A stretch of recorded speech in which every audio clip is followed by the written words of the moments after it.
On today's video, the NFL has officially found a site to host a potential AFC Championship game between the Bills and the Chiefs. We're also going to give you our NFC playoff game predictions. Stick around. The NFL has announced that Mercedes-Benz Stadium will be the place if the Bills and Chiefs potentially get to the AFC Championship. That's going to be the neutral site. Seems like it's a pretty fair deal, but I still don't understand why we're going to this length. Kind of feel like it's just taking away money from the city and businesses in the city and everything else. It still seems kind of like an unfair deal for Kansas City, but I think I'll take it. Yeah, it's unfair for everybody, probably. We'd have all preferred if the Bills didn't even have to go through the situation they did. Right. And it could have been worse. They were talking about Pittsburgh. That did not seem very neutral to me. They were talking about possibly Detroit. And it seemed like the Bills, that was their second home this season. So I didn't want to go there. So I think I settle with Atlanta. I think that's a good choice. Atlanta's a pretty good choice. It is a dome. Obviously, that's what they want. They want it to be a controlled environment.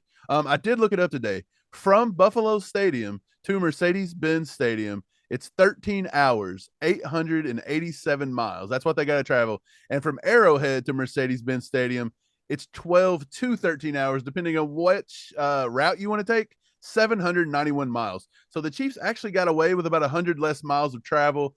Ultimately, they're going to be flying in. Yeah. That's not going to be a big deal. That's about as neutral as you can get, to be honest. Right. So. I think they did a pretty good job. I'm pleased with it. Yeah, so I find it kind of odd that they're already like making a spot for this potential game. The Bills would have to win 2 games to get there, and the Chiefs would have to win 1. Is it odd to you that the NFL is already planning where this is going to be played at, even though the game is 3 weeks out if it happens?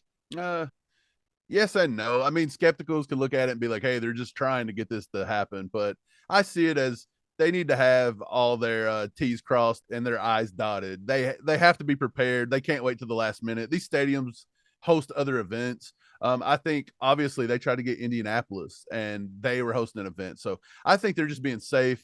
They have to. So I don't think it's anything more than that. But I will ask you, these are 2 outside teams, and now they're going to a dome, which is kind of different because home field advantage, you would think, hey, the Bills play in the cold, the Chiefs play in the cold, it's outdoors. But now you're taking that outdoors completely out, putting them on a perfect field in a controlled environment. It seems like the NFL is trying to do everything they can to make it right down the middle.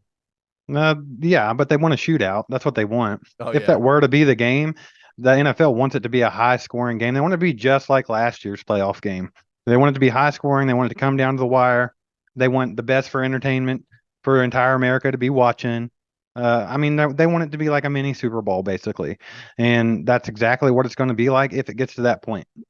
Yeah, I totally agree. I think they want the shootout. They want entertainment. It's an entertainment business, people. I actually think it's kind of a test run as well, because I've been thinking for a few years now, they're probably going to make the NFC and AFC championship games neutral sites eventually and make them like little mini Super Bowls where they can just keep raking in money and make them bigger events. So, that's probably going to be testing the waters if we get to that point. And I wouldn't be surprised to see that in the future. No, never really thought of that, but you could be onto something. The NFL is a business. They're looking to make money hand over fist, and they do. And I don't think they really care, to reward cities. Like we said, Kansas City's missing out on a lot of stuff. The Chiefs earned that city some economic boost, and they're going to miss out on it. But again, Buffalo had a chance too, and it was just a freak accident. I think we have to just go on with that. And I think the NFL's done a decent job here. Never going to hear that again. That's true. So the Kansas City Chiefs have signed another player to the practice squad today, Phil Hoskins, a defensive tackle from the University of Kentucky. But that means that they've once again cut Jerry and Ely, which I find odd. I still think that Jerry and Ely could be a secret weapon for these guys, but they seem to be playing with fire with him, so they must not see things the way that we see it. What do you know about Phil Hoskins, Mike? I know we're UK fans here, so we remember him in college and everything, but what kind of stats did he have for everybody watching? Yeah, man. Phil Hoskins, he's a big guy. I want to say he's like 6'5", 315 pounds. He played in 8 games with the Panthers between 2021 and 2022. He had 6 tackles and 1 sack. But while he was in Lexington with the Cats, he had 53 tackles, 4 sacks, and he even had an interception. I do remember that play. He had an interception. It was pretty crazy. He's pretty athletic. He's I don't think he's a game wrecker or a game changer of any means. And again, this is another reserve future deal. It is what it is. Brett Veach is just trying to get our roster younger, load us up a little bit more. But Phil Hoskins, man, remember that name. That may be a guy we keep on the practice squad, and maybe even, by the time the draft picks come in and get in the summer, you may hear that name in the summer. So today's a big day here at All Chiefed Up. We actually dropped our merch store. So make sure that you guys go in the description and hit that link. We have a good selection of hoodies, t-shirts, hats, beanies, tumblers, you name it, it's on there. We got stickers, all kinds of cool designs, player designs, some fun stuff. Make sure that you go check it out, man, and support the channel by buying a piece of merch. Yeah, so I think I'm actually going to get over there myself and cop that all chiefed up spear hoodie. That's pretty sweet. I'm part of All Chiefed Up. Why wouldn't I have it? You guys are part of All Chiefed Up. So get over there, rock that. That's a way to help support our channel. You just don't have to give and get nothing in return. Now you're going to get yourself a nice hoodie, get yourself a little tumbler, buy your girlfriend a t-shirt. Whatever you want to do, it's a way to rock a little Chief gear, support All Chiefed Up, and get yourself something in return. And we just appreciate you guys, and we hope you enjoy the store. And be sure to let us know in the comments below if you want to see anything else, if you want a different design, if you want a player design. We're open to anything, so just hit us up. And just because of the launch, we're giving you a promo code ACU15. That'll give you 15% off on all the merchandise. All the merchandise is top of the line that we could get as far as t-shirt quality, hoodie quality, everything like that. 15% off will help you a little bit with the prices, and you'll get to rock some All Chiefed Up stuff, and we appreciate it. Okay, well, let's move on, Steve.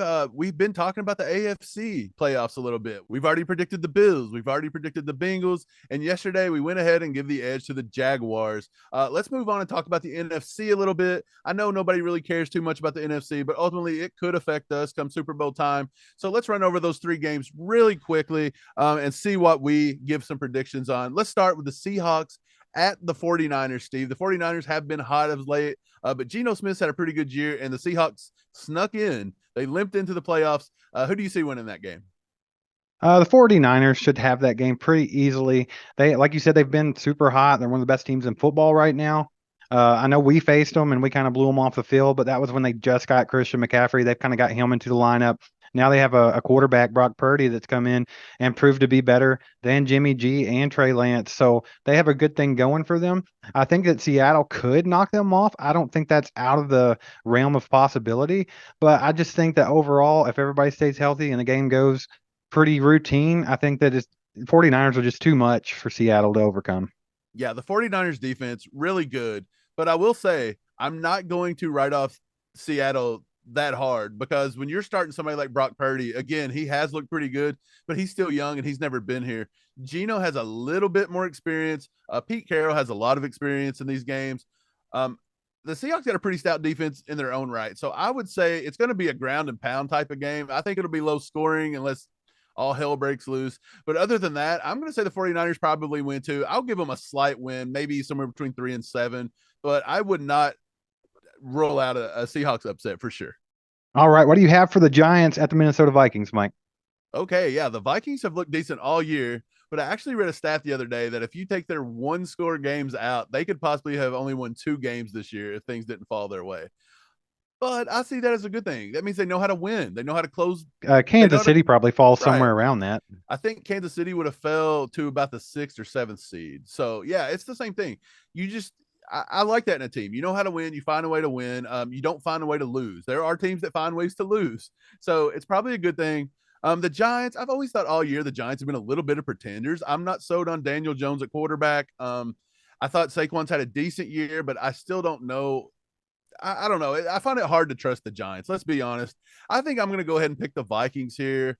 I think they'll get it done. Again, it's probably going to be another close game. I'll say Vikings by 1-2 points. It'll be close. Yeah, well, with the Vikings, you know that you have Kirk Cousins, who's basically a game manager. He's like a less good Alex Smith, right? But they have Justin Jefferson, man. You just chuck him the ball. Also, Dalvin Cook. That's a lot of weapons for that New York Giants defense to deal with. And when you flip the script, you just got Saquon Barkley, man. There's just not a whole lot going on in that Giants offense, and I don't think they're going to be able to put up enough points to beat the Vikings. Right, like you said, Kirk Cousins. He's got Jefferson down there, man. You just close your eyes and you throw it. Chuck and luck, baby. That's all you got to do. Let's move on. Cowboys at Bucks. this one's got a little bit of intrigue about it. The Cowboys always have the big mouth fans running around and acting like they own the NFL, and then the Bucks have the Tom Brady and that whole saga going on. So, Steve, what do you think? Cowboys at Bucks. Tom Brady has never been beaten by the Cowboys. I think he's 7-0 against the Cowboys. Does he go to 8-0? Absolutely. I think Tampa Bay wins that game. Tampa Oh, Bay, with their record and the way they played, they do not deserve to be in the playoffs, in my opinion. I mean, a lot of the NFC teams you could argue that with. But my thing is, the Cowboys, I think overall are a better team, but they're also the Cowboys, and they're going to cowboy. And Tom Brady's just done it too much, and we know that it don't matter what he does in a regular season. When those lights come on in the playoffs, Tom Brady is going to do what he's got to do, man. And they're always going to be a force to be reckoned with, no matter what team it is, what the record was. If Tom Brady is under center and it's the playoffs, watch out. So I think that they go ahead and they beat the Cowboys, man. well, hey, I might sound like a broken record, but again, this is going to be a close one. I think it'll be close. If Tom Brady can find a way to instill a great game plan this week with Bowles and Byron Leftwich, and they can figure out a way to keep Brady off the ground and get rid of the ball to the playmakers because he still has Mike Evans out there.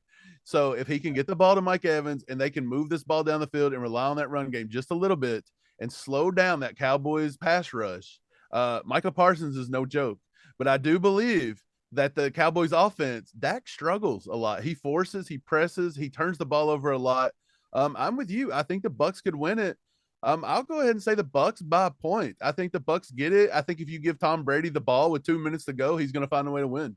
Well, I think that's what it's going to come down to. It's not necessarily last minute or whatever. It could, but I think what it's really going to boil down to is it's like which pair is hooking up the best. Like you got Tom Brady and Mike Evans. They can change a game. And on the flip script, you got Dak Prescott to CD Lamb.